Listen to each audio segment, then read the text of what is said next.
home. We are WNST, AM 1570, Towson, Baltimore. We are Baltimore positive. It is Super Bowl week, but it is a cup of Super Bowl week. It is our biggest charity week of the year next week. So come on out and see us on Monday at Costas. Tuesday, we'll be at Fadley's at Lexington Market. Wednesday, we're going to be at Coco's. Thursday, at State Fair in Catonsville. And on Friday at Cooper's. We'll be there from noon until 5 in lieu of going to the Super Bowl, where I've been 27 times. I broadcast 27 years all week long. You can go back, see it all on the internet and all that stuff. But I met so many interesting people at these Super Bowls in all sorts of walks of life and all sorts of places around the country. And I'm trying to reach out to some old friends this week, as well as Super Bowl champions. Joe Flacco has been here and Mike Nolan has been here. We've had tons of Hall of Fame voters as well through all of this. But the week began at 6 a.m. with Luke Jones, and Luke and I got to talking about New Orleans, which, of course, is very special to anybody with the Ravens and 12 years ago and Joe Flacco, and I brought him on and all of that. And I started to think about my first real radio row, and I did attend the Super Bowl in Minneapolis in 92 and then in Phoenix after that for the Neil O'Donnell game in Tempe. But it was the first Super Bowl I really set up as Nasty Nestor. We didn't have the radio station yet, but it was 1997, January 1997 in New Orleans. And I went down with Scotty P, and we did the whole week-long slog and took all of his equipment down, and we set up in the Hyatt. And I got to meet some really cool people. And this is one of the people that I met that week. And it was I told the story on Monday morning about me vomiting because of this man 2 minutes before showtime on the Friday of Super Bowl weekend. I think I almost vomited on George Young's shoes, who was the general manager of the New York Giants at that point. John Stedman came by that day. I think Scott Garceau and Keith Mills visited. But Mike North came to me and said, "You don't have a suit deal. You don't have I'm going to take you out. I'm going to make a man out of you." And we drank little cups of beer on Bourbon Street. And I was 28 years old. North, my stomach is still nauseous thinking about vomiting at the Hyatt Radio Row week at Super Bowl because I was such an amateur and it was all your fault. Mike North is a Chicago legend. You'll hear the accent, his accent. He doesn't have an accent because he's from South Chicago. It is so good to see you. How are you? How is life in the Windy City? It's great, Nestor. Good to talk to you. It's been a long, long time, man. We had a good time when we met up. I haven't been at Radio Row for a long time. I did 17 of them. I never went to a Super Bowl game. I just couldn't wait to get out of there after doing the week, But those memories are great. We started out on, I remember Radio Row when we had, 20 maybe different radio stations there at the beginning. And now they got hundreds, I understand. I mean, they got whole warehouses full of radio stations, podcasting, and everything else. But we were like pioneers back then. I mean, sports radio was just getting started back then. And we were loosey-goosey, the whole thing. I don't know how it's changed now, but, 1 minute, it was a dream come true for me, as I'm sure for you. You're a kid growing up in Chicago. And, the next thing you look up, there's Joe Namath waiting to talk to you, Joe Montana waiting to talk to you.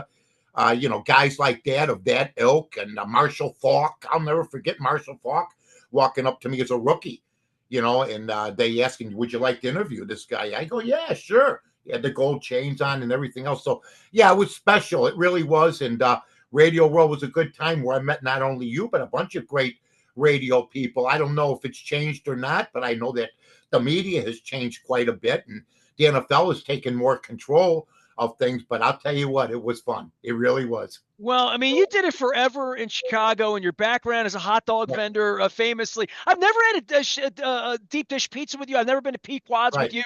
I got to change that. I got to affect that. Are you still how many years did you did it every morning? You were a sensation in Chicago, along with my friend Chet Kopic and some others. And when I was syndicated and went out there at the turn of the century, I would see you guys. And I was a little part of Chicago for 5 minutes in that period of time at the turn of the century. But so many of you, and it was just such a great sports town, and it was sort of the back end of Jordan and Ditka and all that had been built there.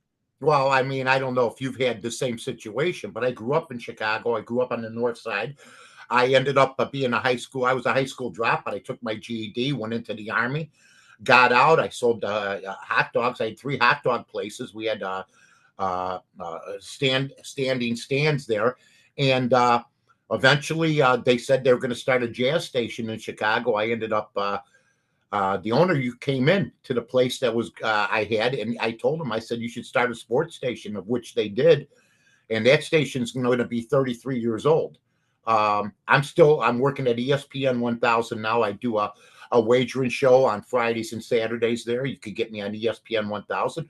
I do some podcasting with the Bar Room, and I have something that I do special. Somebody big just died, Bob Euchre. We just did. Whenever somebody of ilk dies, passes away, we do like 15, 20 minutes on them. So I do it for fun. But the ESPN job is a very serious job. I'm only on once a week. Now, I used to do 4 hours a day. I did 4 hours a day for 16 years. Then I went to Fox, and now I'm with ESPN. So I've made the circuit. I've survived. I'm still on terrestrial radio when a lot of my guys, in fact, the guys I started with, for the most part, aren't doing terrestrial radio anymore. So, yeah, it's been great. It's been a great career, but I was 39 when I met you, 39 or 40 when I met you. I didn't get into the business until I was in my 40s, and you were only 28 at the time. Well, it's interesting at that point in 97. You went on the air when, Mike? I went on the air in 92. So did I. I was 91. I was December of 91. Yeah, I went on the air. Right. Yeah. We were in New Orleans a few years after that, I think, I want to say. It was 97. We were there. Yep. Yeah, it was a great time. And, hope everything goes well there. I used to go to New Orleans 2-3 times a year. But I will say this, to actually grow up in Chicago and to actually do shows with Gale Sayers, who I idolized, and to Dick Butkus, who became a friend, and Walter Payton and I were like this. We did shows. To just actually Ernie Banks, to know Ernie. I used to run home from school to watch him back because they played just day baseball, and to become his buddy, to become friends with all these guys, Bobby Hull of the Blackhawks, then later on, Jeremy Roenick, Frank Thomas. I mean, just to be a kid from Chicago and to do Chicago sports and to have the biggest stage in Chicago for a long time was a dream come true. I don't know if I fully enjoyed it because there was always pressure back then. Back then, it was all about ratings, as you know, all about making money, bringing in, which we did. But, you always came to play, always gave 100%. And I've never missed a day. Never missed a day of work in 33 years. Never took a day off. They had to force me to take vacation. I go, this isn't work. This isn't work. I did this on the street corner 6 hours a day after school and stuff with my buddies. So it's been a blessed thing, and get to meet people like yourself. But the venue's changing. The talk shows are on TV now, and there are a lot of scripts. A lot of scripted things, which I don't agree with. We always. I 100% agree with you, bro. Like, I got syndicated after I met you. I met you in 97, and I had that crazy newsletter that I sent to you and everybody else, right? Yeah. Chicago, up on the north side in Northbrook, it was 101 Sports. I remember. And Sporting News Radio. Papa Joe and all those guys. My heart. He still owes me a steak at Burn Steakhouse at SOB. So I love him. I wrote a beautiful tribute to Papa Joe when he died, and it's still up on the internet. It's really the only tribute that was written to him, and people, once a year, somebody will find it and say, oh my God, sure. I knew Joe, loved Joe, whatever. So, but I went to Chicago, and I was syndicated in 98, 99, and then in late 99, they told me, you're going to broadcast from NFL Films in Philly. You're going to drive up and do the show with Brian Baldinger every Monday. We did NFL Monster Monday. Steve Sable, Jaworski, Greg Cosell was on the show this week. He was a part of it. Ray Didinger, great writer from the Philadelphia Inquirer, he was a guy who wrote all those John Facenda scripts. He was the writer of the voice of NFL. So I get up there to NFL Films, and the first day I'm there, I've been doing radio maybe 8 years in sports, and I owned the station by then. So I owned a radio station. I remember. I'm nationally syndicated. I go up and there was a guy there. He's a beautiful man, and I'm not picking on him, and I'll even say his name. His name's George Krieger. He hired me. He was a television guy. He hired Jimmy Johnson, Terry Bradshaw, he was the original Fox. JB was on Fox. He was the original guy that put Fox football in 95, 96, 97 together. And now he was like doing radio.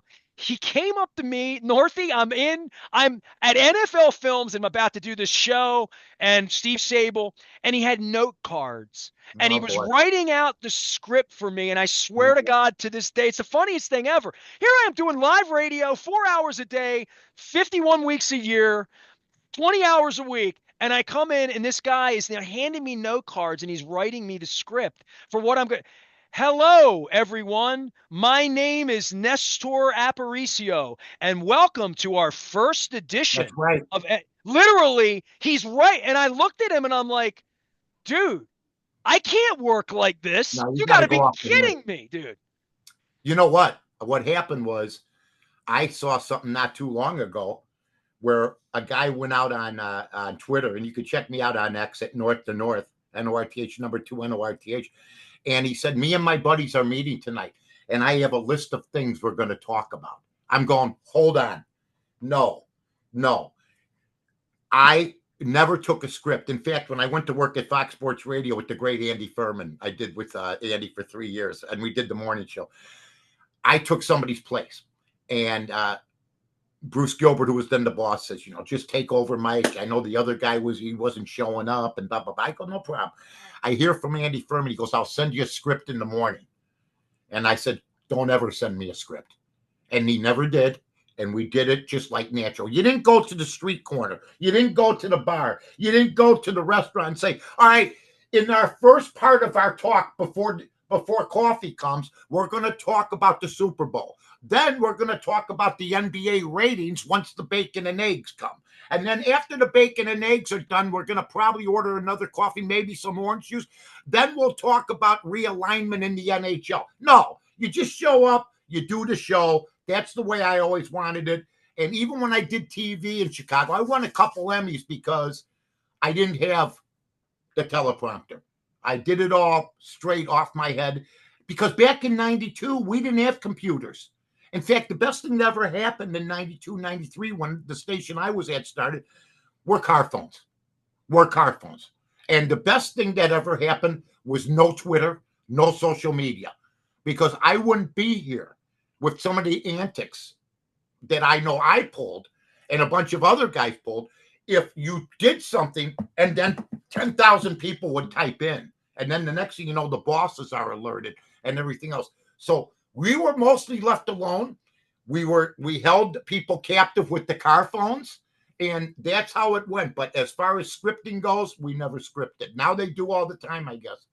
When I got the gig at Sporting News and at 101 Sports, Yeah. every morning I would have Cliffy Saunders or Matt Nahagi and my Cliff producers. Saunders, right. Right? They would hit me. And this is when Rich Johnson had Sports Pages, which was the first internet place where you could read the Chicago Tribune in the morning. And I didn't want to read Jay Mariotti, but he was there. So nonetheless, and I wound up working with him. But we would do these meetings in the morning, and I'm like, guys, No, I'm not doing my show for you at 9 a.m. And they would come to me and say, we got to talk about Patrick Ewing and golf today. And I'm like, and so like that was 24 years ago now. Oh, yeah. I look, they threw me out here 3 years ago because they didn't want me asking questions. Last week, Mark Andrews doesn't even show up at the podium when he drops the ball with the season on the line. Northy, things have changed. The accountability's still there at the hot dog stand. The accountability's still there at the bar stool, on Twitter. The accountability's there, but is it really there if the player doesn't accept the accountability? Well, no. And the problem is that a lot of the newspapers now, which are dwindling because, legacy media isn't what it was. But now, when you see somebody like Mark Andrews do something like that, the NFL controls the message now. And I've always said in the last 10, 15 years, the thing that's changed is, one, they don't want hosts to do shows that are going to work at flagship stations. Because if the team, for instance, if the team that your flagship station of is the White Sox and they've won 41 games, it's not going to be a lot of fun. You know what I mean? The bottom line is that the newspapers now, for football teams, the writers are more PR arms for the team now. Okay. There are stories that go unsolved. There are stuff that happens in Chicago that, we had a couple coaches fired last year. We still don't know why they were fired. Because if the team tells you, there's a guy that's been on the beat in Chicago at Halisaw in Lake Forest for 20 years. Wow. You're not working for the paper anymore. You're working for the Bears if you've been there 20 years. and you're going to do probably just about whatever they tell you to do. If they tell you not to run a story, you're not going to run a story. See, I think that reporters should rotate out of those jobs every 2-3 years. You get too familiar with the people, you get too familiar with the lunchroom, you get too familiar with the team. So that's the thing that's changed. I think the teams now and the NFL control most of the message, where before it was more or less the media. And I here in Chicago, if a guy wrote a bad, I remember George Hallis. There was a guy named Ed Stone. He wrote a column he didn't like. He was off the beat back in the day. Off the beat. You're messing with George Hallis, back in the day. So things have changed. But then again, things haven't changed all that much. There's ways to get your word out. There's ways to make your point. You just can't make it the way you used to, but that's starting to change too. Well, I think the accountability of who gets to even ask the questions when they throw people like me who are qualified out, Yeah. that there's no one there to ask a qualified question. And if they do, Harbaugh stink eyes them to the point where you're intimidated to not even ask an appropriate question. Like, Right. where's the tight end to be accountable after he drops the ball with the season on the line? That is, if you're not asking that question, you're not doing your job on behalf of the people or on behalf of your organization or really on behalf of yourself, because you're asking someone to not do their job. You're demanding or forcing them to not do their job. And I've watched all of that changed. And, I'm going to be the dog that's going to bark about that, Northie. Well, that's why podcasting and everything else has become big. That's like why radio stations aren't as powerful as they used to be. I never dreamt back when in the heyday, there was nobody that was going to take over our show. Nobody that was going to beat our show. Nobody was going to beat our station. We were a highly rated station. And we never, I brokered time to get into the business. So did I. Right. I had to pay $200 for the hour. And then I paid $100 to bring my own producer in. I didn't want one of theirs. So I paid $300 a week. I did 1 hour show at 8 a.m. on Saturday. They ran it on a brokered channel at night. And I was wedged between the Father Justin Rosary Hour and, a couple of religious shows, for God's sake. But anything to get on the air back then. And then I listed in the Sun Times. Now you can get a podcast up, and now there's thousands of guys. And now podcasters are making money. So it's more stretched out now. The money isn't all going to the traditional radio stations, and that's been a problem. And if you have a station with no bite and you have podcasters in the same city with bite, it's tough to compete. Mike North is here. He has been competing. Yeah, in baby. Chicago. I sounded almost serious there for a minute. 34 years. I almost sounded like a PD. Oh my God. No. This is good. We're grown-ups now because we were gutted down, vomiting in the streets of Bourbon Street 27 years ago. Oh, yeah. Mike North is here. He covers all things Chicago sports. I've been collecting. This is my childhood belt buckle from 1971. I collect rock and roll. The old rock and roll belt buckle's my thing because I had a Led Zeppelin one, so I have 100 of them now, and they're cool and they're valuable and they're neat to wear or whatever. Sure. But I had this Colt one, and I've gone back in time to I have a Bears one now, so I've been picking these guys up. So for you, with the state of football and Lamar and running and the way the game has changed and Josh Allen and what Patrick Mahomes has pulled up, we're really in a different era of football, and it's been a glorious era in Baltimore to win championships since the time I met you and to go through Joe Flacco and get to Lamar Jackson. But the Bears are still and it's a great football town. It's a great sports town in a lot of ways. And it's the comings and goings of the Cubs and the White Sox, and given my last name, right, for 5 minutes on the South Side. I love it. To get traction for sports in Chicago, it's been a little while since the Bulls sort of owned a piece of it. Sure. But the Bears are such a disappointment, right? Just perennially, right? Well, I have the same ownership I had when I was born. 72 years of owners, the same owners. George Hallis and now his daughter, Virginia. She's 100 years old. The last time she had sex, I think she was in a covered wagon, for God's sake. I mean, that's how old she is. And they have a family structure that just hasn't worked. We just hired Ben Johnson, which not everybody's crazy about. I was a guy that wanted Pete Carroll. And now Pete Carroll ends up going to Raiders, only has to answer to one guy. In Chicago, you have to answer to a GM who's 17-36, Ryan Poles, Kevin Warren, the president, George McCaskey, Virginia McCaskey. They've never changed their situation there. They won in 85 with the old regime, and then Michael McCaskey came in and got rid of guys like Wilbur Marshall, Mike Ditka eventually, Willie Gault, all our stud players, and we haven't won since. We went back in 2006 with a quarterback named Rex Grossman, almost knocked off Peyton Manning, but we've only been to one Super Bowl, and I won't see another one. This is a bad football team. I don't know. Ben Johnson cannot bring the Detroit Lion players with him. Ben Johnson did not change the Detroit Lions. Dan Campbell changed the Detroit Lions, just like Ditka changed the Bears. But, he sounded a lot to me like he was going to be the offensive coordinator the other day for Caleb Williams, not the head football coach of a charter franchise who's going to have to worry about special teams, who's going to have to worry about defense, who's going to have to worry about offense. So he's green. Pete Carroll, 73, I heard he was too old. Well, I said, I'm 72, and I'll go all night long like Lionel Richie. But you see, there's this ageism process. The last four Bear coaches, 46, 54, 38, and now 38. So that's what youth will get you. A lot of aggravation. I mean, we've had coaches every 3 years now. I lease my Cadillac when the Bears get rid of a coach every 3 years because we haven't been able to decide on one. Now, this Ben Johnson, we'll find out. First time coaching the team. Not going to be in a dome, Nestor. He coached 11 games or 10 to 12 games in a dome this year. You're going to be outside at Soldier Field in November and December. Plus, we have an away schedule this year. The AFC, you guys, we got Pittsburgh, we got Baltimore, we got Cincinnati, we got some teams that we're going to be playing. It's not going to be pretty. It's not going to be pretty. It's going to take a couple of years, but your guess is as good as mine. He's 50-50. I wanted Carroll. I wanted somebody maybe like Kingsbury, like Mike McCarthy, somebody who's been there, done that, and to clean up the mess, because it's not just a mess on the football field. It's a mess permeating the whole situation there as far as front office and stuff.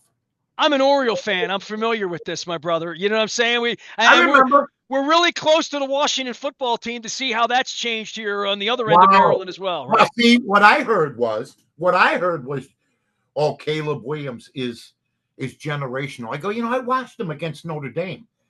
I don't have to watch a whole lot of football. I've been watching football quarterback since 1961. I said, I've been watching. He didn't look that good to me. Yeah, but he does good against Fresno State. And I go, I don't know. I go, what about Jaden Daniels? Well, he won the Heisman Trophy. He goes, yeah, but Caleb Williams won the Heisman Trophy the year before. I go, what does that even mean? I go, so they decided to take Caleb Williams, not even entertain trades. Nobody was knocking down the door. They knew that Drake May was out there. They knew that there were other quarterbacks out there that could play, and Bo Nix. And so Washington, Jaden Daniels falls. The Bears take Caleb. They get Jaden Daniels. The guy wins 12 games, and he's as good as any rookie quarterback I've seen, period. Well, I mean, as accomplished as anybody ever to get to the championship game, right? Mike North is here. I love it when you say that. I like Mike North here. Mike North is here from Chicago. It's been too long. I don't think we've done radio together this century, which is kind of crazy. No. I did your show a couple of times at the Super Bowl, and you did mine. But it's been a while for sure. And hey, I appreciate you. I hope you're doing well. At some point I got to get a hot dog with you. I mean, all in right, Chicago, now let me know when you're in Chicago. I don't travel too much anymore. You know what I mean? It's a pay. I heard they were in Atlanta sleeping overnight at the airport. You know what I mean for the football game. You didn't go to that, did you? No. So when I come to Chicago, it's usually a concert involved, and my friends on the north side, my dear friend Stan Jablonski lives up by O'Hare. Sure, we go to Pequod's, and we get that proper caramelized pizza. Yeah. None of that deep dish. I mean, that's fine, but it's not my thing. It's good, but it's not great.